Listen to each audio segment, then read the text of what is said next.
7h, 9h, Europe 1 matin. Et c'est l'heure du zapping politique. Bonjour Dimitri Vernet. Bonjour Pierre, bonjour à tous. Dans toute organisation humaine, il y a parfois des brebis galeuses. C'est vrai en politique.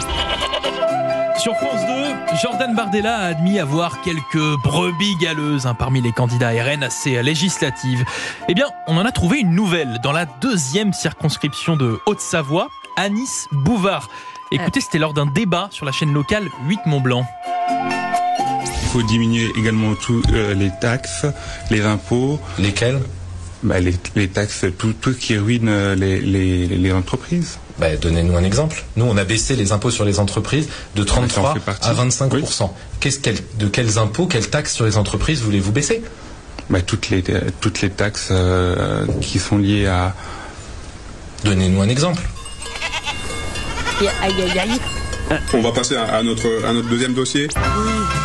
Ce n'est pas une brebis label rouge, on va dire. Après, c'est la même chose dans tous les partis politiques. Tiens, prenons par exemple, l'écologiste Marine Tondelier, hier à notre micro Europe 1 CNews. Celles et ceux qui vous punissent, c'est ceux qui vous privent d'écologie, qui vous privent d'espaces verts dans vos villes, qui vous privent de l'eau gratuite, qui vous privent de nourriture saine à la cantine pour vos enfants et à bon marché. C'est ça l'écologie. C'est ça l'écologie. Très bien Marine, joli lapsus.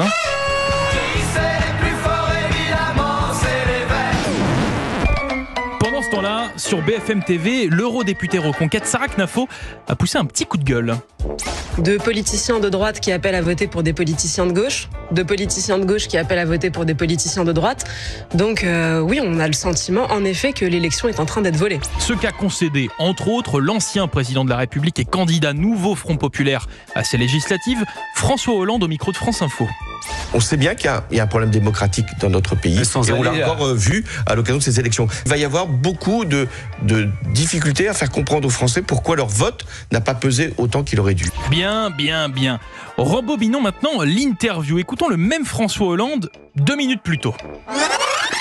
Si les électrices et les électeurs choisissent d'envoyer des députés de ce qu'on appelle la majorité sortante, ça sera la majorité sortante qui aura à ce moment-là l'initiative. Si ce sont les électrices et les électeurs qui veulent que ce soit la gauche, eh bien ce sera la gauche qui aura l'initiative. Et l'extrême droite sera cantonnée.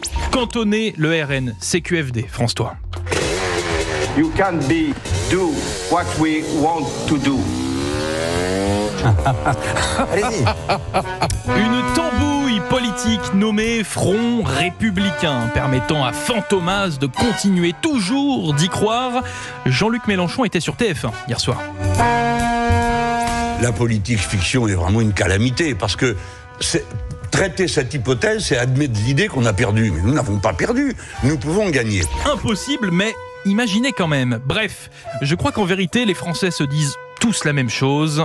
Moi, j'espère un dimanche où on dit vivement lundi pour une fois. Bon week-end et à lundi. Le lundi au soleil, c'est une chose qu'on n'aura jamais.